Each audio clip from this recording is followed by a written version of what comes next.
Welcome to Exposure Basics from Quickpro Camera Guides. Photography can be very rewarding, and we hope you'll enjoy learning more about it with this DVD. We trust that you'll find it helpful and informative. You may have noticed taking great pictures doesn't always happen automatically. It's important to understand some fundamentals to help you capture great images.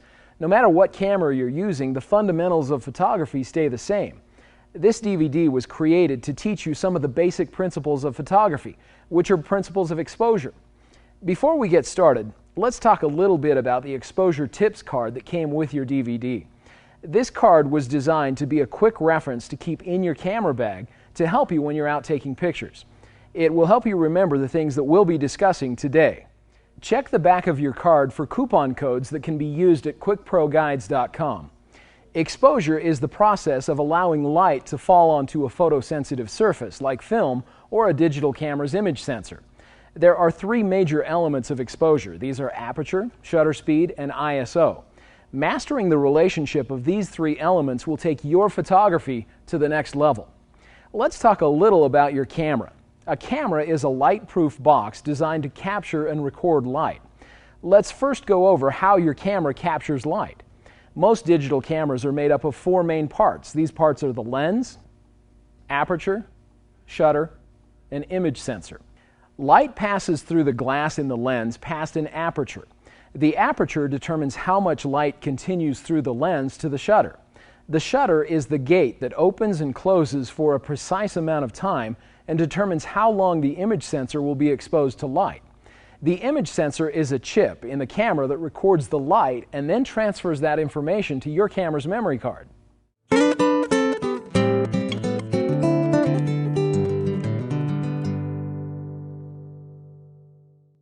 Today we're at the ice cream shop and we're going to be taking pictures of this ice cream sundae. We'll learn how to use aperture to help bring emphasis to the subject when the background may distract. We'll also learn how to tie the background in with the subject when all of the details are of interest. The aperture is the opening in your lens. It controls the amount of light that passes through the lens to the image sensor. The size of the aperture can be changed from very small to very large. The size of the opening is expressed on your camera as a number, or f-stop. In other words, the aperture is the opening in the lens and the f-stop is the setting on the camera that controls the size of that opening. The smaller f numbers, like f2.8, give the largest opening. The higher f-stop numbers, like f22, will give you a smaller opening. For example, f2.8 will give you a very large aperture, which in turn allows more light into the camera. Likewise, f22 is a small aperture, which will allow less light into the camera. The camera requires light to pass through the lens to the image sensor to record a photo. It's important that just the right amount of light gets to the image sensor. Too much light or too little light will cause your image to be too bright or too dark and will reduce the quality of your image. Your camera's light meter will help you to know which f-stop, shutter speed, and ISO to use to make sure that you have the correct amount of light entering the camera for every shot.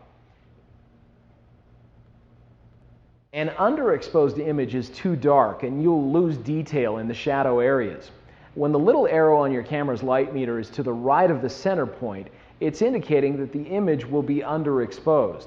To fix this, you can adjust the f-stop to a smaller number to increase the amount of light that is allowed into the camera. This will brighten up the image and allow the detail in your shadows to appear. An overexposed image will be too bright and you'll lose detail in the highlights. When the little arrow on your camera's light meter is to the left of the center point, it is indicating that the image will be overexposed. To fix this, you can adjust the f-stop to the larger number to decrease the amount of light that is allowed into the camera. This will darken the image and allow the detail in your highlights to appear. It's important to check the light meter on every shot. By doing this before you take the photograph, you can save yourself of having to reshoot the photo because of poor exposure. The aperture, or f-stop, also controls what is known as depth of field. Depth of field is the range of your image that is in focus. The smaller the f-stop, the more shallow your range of focus, or depth of field, will become. The point that you focus on will always stay in focus, but the area in front of that point and the area behind that point may be blurry or sharp, depending on your f-stop. The higher the f-stop, the more area that stays in focus.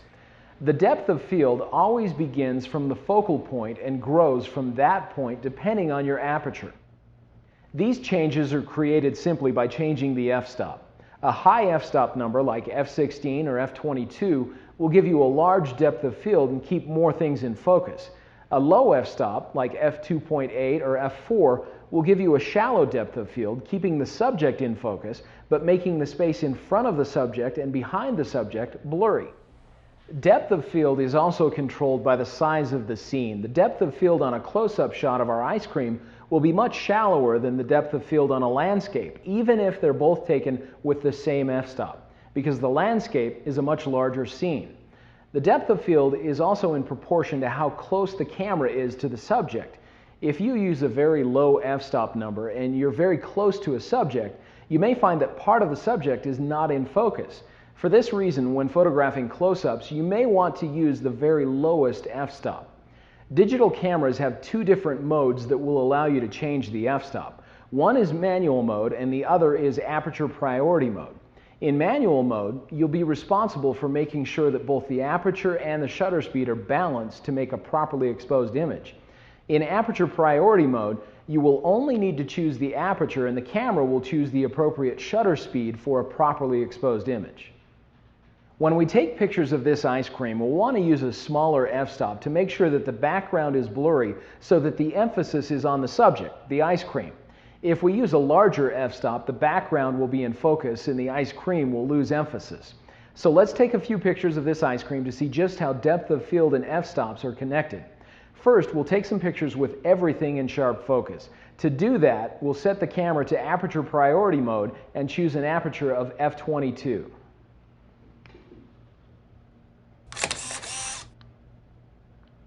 Now let's take some pictures with only the ice cream in focus. We're still in aperture priority mode, and this time we'll choose an aperture of f3.5.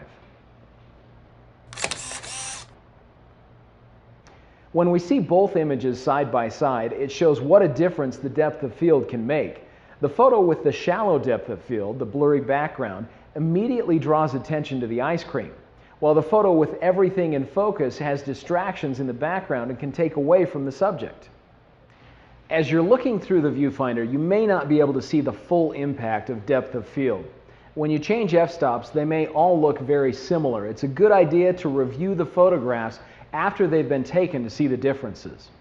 Photographs taken with a large depth of field may have distractions in the background that lead the viewer's attention away from your intended subject. A shallow depth of field can minimize those distractions by making them blurry. The viewer won't pay attention to the blurry parts of the image, keeping the emphasis on the main subject. A shallow depth of field is useful for images where the background may be distracting, or places where the subject may blend in with the background. Photographers often use a shallow depth of field when they're taking close-up shots and when they're photographing people. A large depth of field is great for images where everything fits together and will not distract the viewer from the intended subject. Landscapes are a great example of this. In a landscape photo, all of the details are of interest and should be in focus. As the photographer, your job is to help the viewer immediately know what part of your image to look at, what the main subject is. By utilizing the proper aperture, you can ensure that the image is properly exposed and that the viewer gets the correct message from your photo.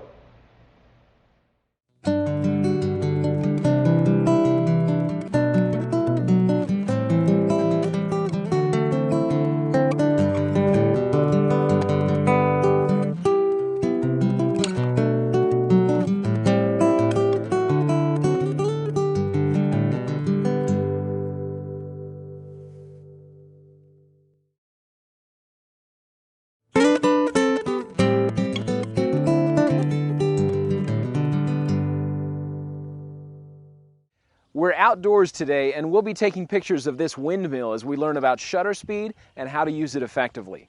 We'll learn how to freeze the action of a moving subject, and we'll also learn how to use motion blur intentionally to give the illusion of motion.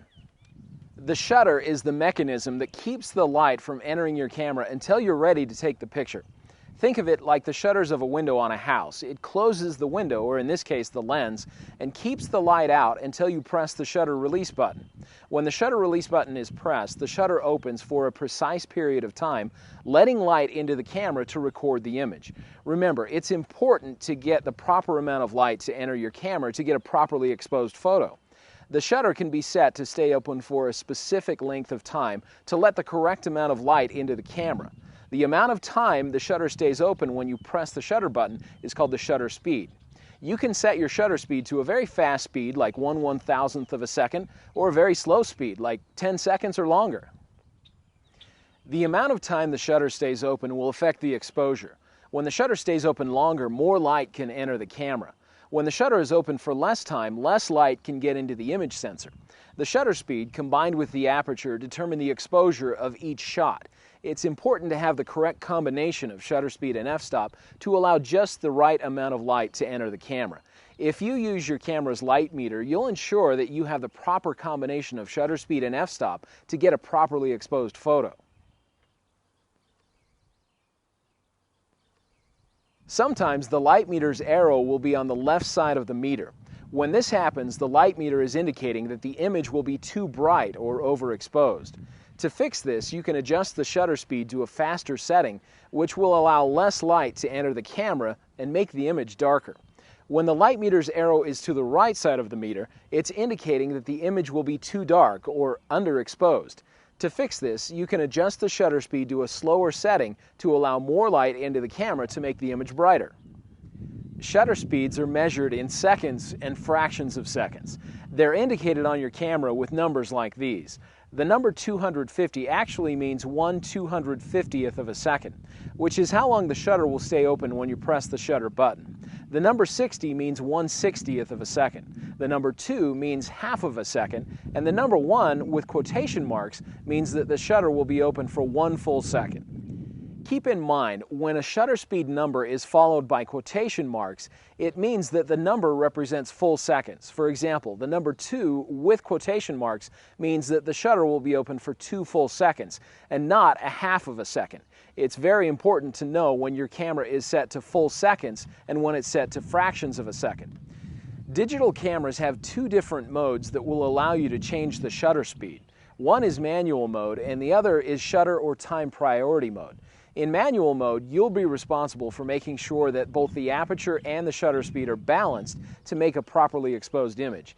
In shutter or time priority mode, you will only need to choose the shutter speed and the camera will choose an appropriate aperture or f-stop for a properly exposed image.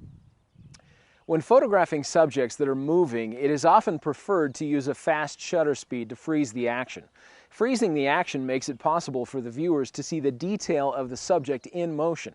Sports photographers use fast shutter speeds to capture the moment at the peak of the action, which shows the detail of the subject in the midst of competition. To properly freeze action of something in motion, you should use shutter speeds of at least 1/250th of a second and up to 1/4000th of a second. These shutter speeds will make the shutter open and close fast enough to capture the action. Sometimes slower shutter speeds are used to cause intentional blur. This can give the image the illusion of motion. Shutter speeds of 1/15th of a second or slower will leave the shutter open long enough to capture the motion of a moving subject while the shutter is open. The longer the shutter is left open, the more the subject will move across the image and the more blurry the photograph will be. The speed that the subject is moving will also determine how much blur is in the photo. There are 2 common ways of photographing moving subjects with slow shutter speeds. One of those methods is panning. When panning is used, the photographer tries to follow the subject with the camera as the subject is in motion. If done correctly, the subject will remain clear while the background is blurry. Another way to use slow shutter speeds is keeping the camera perfectly still while the subject is in motion. This will cause the background to stay clear while the subject appears blurry. This technique is often used when photographing flowing streams, fireworks, or streets at night. The stationary elements in the background will be in sharp focus, but the moving objects will be blurry. The longer the shutter is left open, the blurrier the subject will be. When you're taking pictures using a slow shutter speed, you should use a tripod to avoid unintentional movement of the camera, which will cause unwanted blur in your photo. At slow shutter speeds, it's often difficult to hold the camera still enough to avoid a blurry photo. A helpful rule of thumb is to set your shutter speed to 1 over the focal length. Confusing? Let me explain. If the focal length of your lens is 300 millimeters, for example, you should set your shutter speed to at least 1/300th of a second. If the focal length is 50 millimeters, you might get by using a shutter speed as slow as 1/60th of a second. If your shutter speed is slower than what is suggested, you'll want to use a tripod to minimize unintentional motion blur. Also, anytime that the shutter speed is slower than 1/60th of a second, you'll want to use a tripod. Some photographers have more steady hands than others and can use slower shutter speeds without tripods. You may want to experiment with shutter speeds of 1/30th of a second or 1/15th of a second to see how steady your hand is before you try to use these shutter speeds without a tripod. Okay, now let's take some pictures of this windmill to see exactly how different shutter speeds can affect our photos. For the first photo, let's see if we can freeze the action of the windmill's blades in motion. To do this, we're going to set the camera to shutter or time priority mode and choose a shutter speed of 1/800th of a second.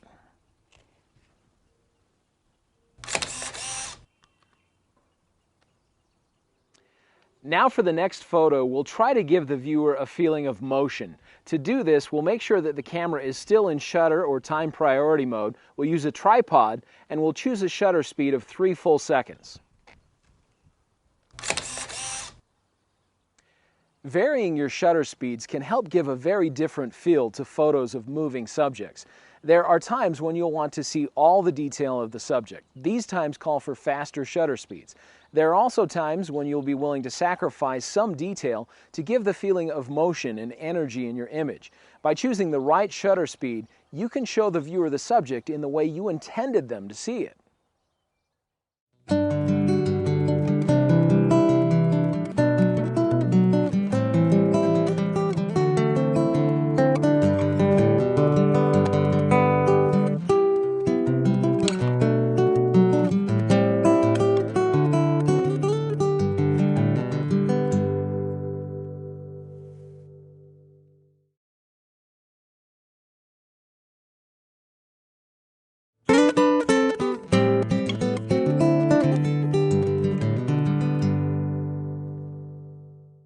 In this segment, we'll be discussing exposure while taking pictures in various lighting situations.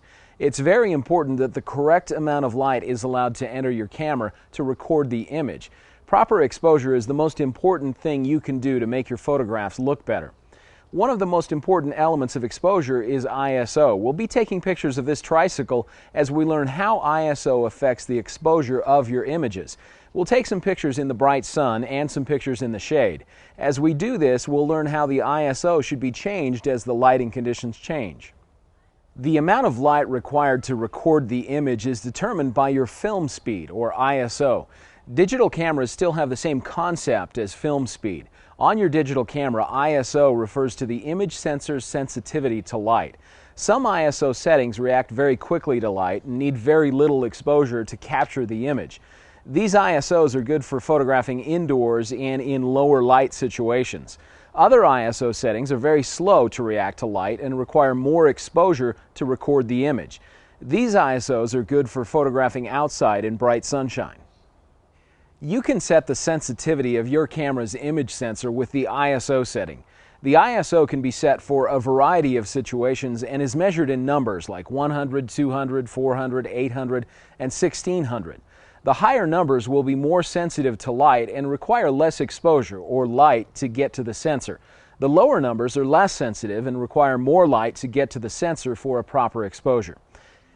With film cameras, we were stuck with a single ISO setting for the entire roll of film because the ISO is the speed of the film.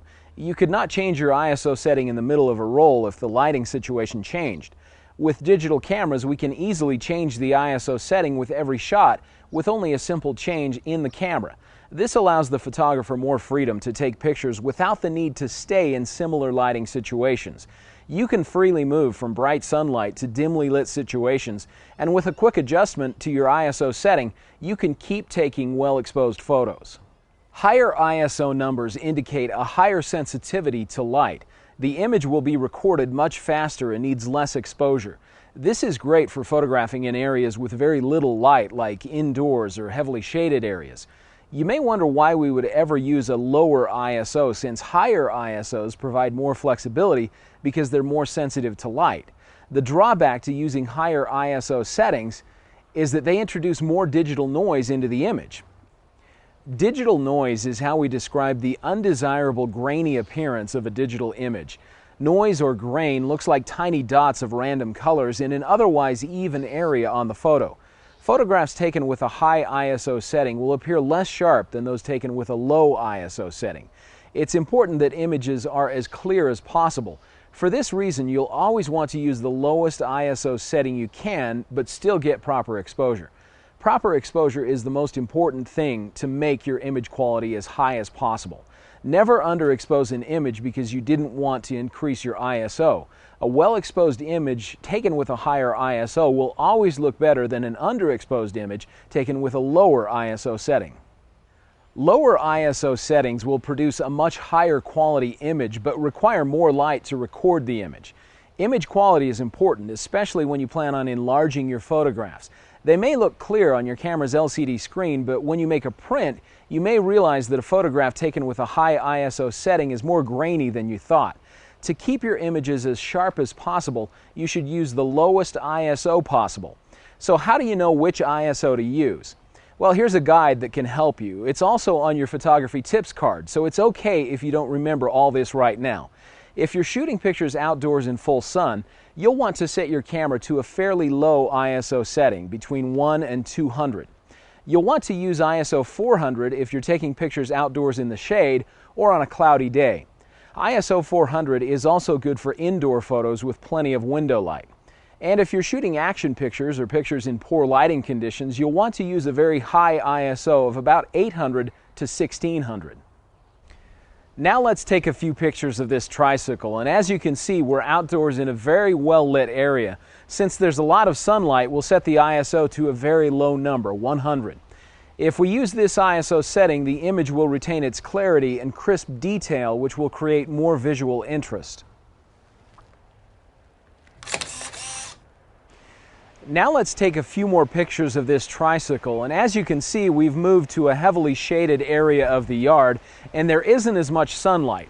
We'll need to change the ISO to a higher number to get a properly exposed image, so let's set the ISO to 800. When we see both of the photos of the tricycle side by side, we can clearly see the difference in the clarity between the shots taken with ISO 100 and the shots taken with ISO 800. However, it's important to note that the shot of the tricycle in the shade would have been much too dark if the ISO had been a lower number. ISO, aperture, and shutter speed all work together to help you get proper exposure. The right combination of those three controls will ensure that you have maximum detail in your images every time you take a photograph. Make sure you always check your light meter with every shot you take. By checking your light meter and making the proper adjustments to your ISO, f-stop, and shutter speed settings, you can have a well-exposed shot every time. The best way to master these controls is to get out and photograph as much as possible. Take lots of photos and try making lots of adjustments to your settings. With digital cameras, you can learn these controls much more quickly because you can see your results immediately. Get out with your camera and have fun. The more photos you take, the better photographer you'll become.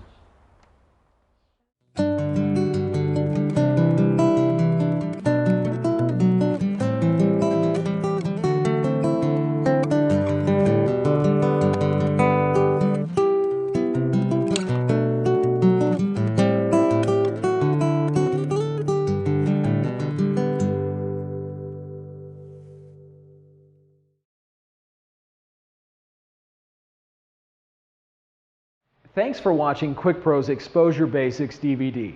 We hope you've enjoyed learning more about shutter speed, ISO, and aperture in photography.